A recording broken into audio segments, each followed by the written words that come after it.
Welcome to English Learning Through Podcasts. Part 2. I'm Jill Robbins. Suppose you are listening to a program in English and hear the word borrow. You have heard this word many times, but forget its meaning. So you look up the equivalent word in your own language. Yes. Now, you remember a few days later you see the word again, but again cannot remember its meaning. Why? It is easy to blame yourself or think, I have a terrible memory. But your memory is not the problem. The problem is that translating a word to its equivalent word in your language is not an effective way to learn vocabulary. This is because it does not create strong connections in the brain, something critical for remembering information. To really learn words, you have to bring attention to them and connect them with mental images or your existing knowledge. This helps your brain recall words quickly and easily when you need them. On today's education tips, we will discuss 3 methods that use images to retain vocabulary. First, let's discuss the most straightforward word method, using pictures as visual aids. Danielle Zeeland is an English teacher and teacher trainer. She has taught for nearly 25 years, including in South Africa, Latvia, and Mauritius. Zeeland says visual aids are important for language learners because humans think in images. When we hear a sentence, somebody talking to us, we see pictures. We don't see the words. We don't see the sentence in our brain. For example, if I say, "Yesterday, I went to the beach. You will see me on the beach." You will not see the written sentence. She uses pictures or images with her beginning students and some of her mid-level students. Christiana Galvio has used pictures to teach vocabulary to students of every level, from grade school to the university level. Galvio, who is based in California, has taught English for 20 years, including in the United States and Brazil. She suggests learners make visual dictionaries with pictures from the internet.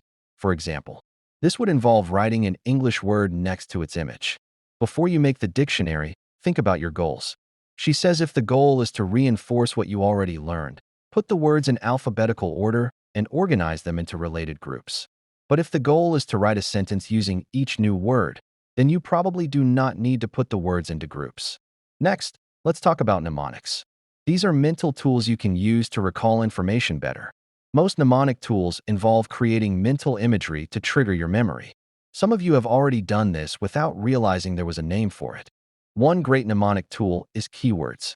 This involves making a mental image that ties 2 similar-sounding words together. Take the word bald as an example. It means having little or no hair. The word ball sounds like bald and can help us remember the target word. Make a mental picture of a ball with a face on it. Then picture it with no hair on top, maybe a little on the sides.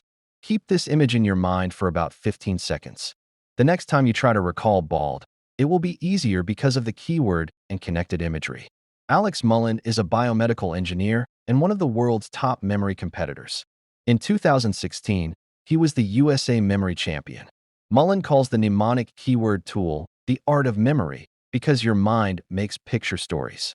In his video on mnemonic keywords, he talks about remembering the target word corral by joining its imagery with an image of sea coral. He draws a group of stick figures trapped or corralled in coral. In real life, you would probably make a mental image rather than a drawing, but the drawing demonstrates the idea of connecting a mental image of the target word with its keyword. One final method for today is word maps, also known as semantic maps or word webs. In a word map, you write a central word or idea in the middle and connect it with lines to related words. This helps to build mental associations between related ideas. Danielle Zeeland gives the example of the word sharp. You can connect it to things that are sharp, such as a knife, paper, and scissors. Words are much easier to remember when they have meaning in your own life. For instance, one of her French students has an English-speaking dentist, so she learned words that she needed for her recent dental visit. Christiana Galvio also says that context is important. She uses word maps in the classroom only after she has already discussed a subject and shown pictures. This makes the words meaningful before putting them into map form. Otherwise, she says, you are just reading and memorizing words, which is a bad idea. Vocabulary is a big part of language learning, so the more meaningful it is, the easier it is for students to absorb, Galvio says. Not every student will learn through a word map, but the maps can help you visualize and create a method that works for you. I'm Ellis Bryant. Hello, my name is Anna Mateo. My name is Andrew Smith. And I am Faith Perlow. You are listening to the lesson of the day on the Learning English podcast. Welcome to the part of the show where we help you do more with our series, Let's Learn English. The series shows Anna Mateo in her work and life in Washington, D.C. In lesson 44 of the series, Anna has a conflict when she goes to buy food at the grocery store. But her conflict is not with another person. Instead, it is with herself. Anna is fighting with herself, in a way. How is that? Well, the problem is Anna wants two things at the same time, and the two things don't really go together. Now, let's listen to find out more about these two things and Anna's inner conflict. Hi there, Ashley. Anna. Hi. Where are you going? What was that? I'm hungry. When I'm hungry, I only want to eat junk food.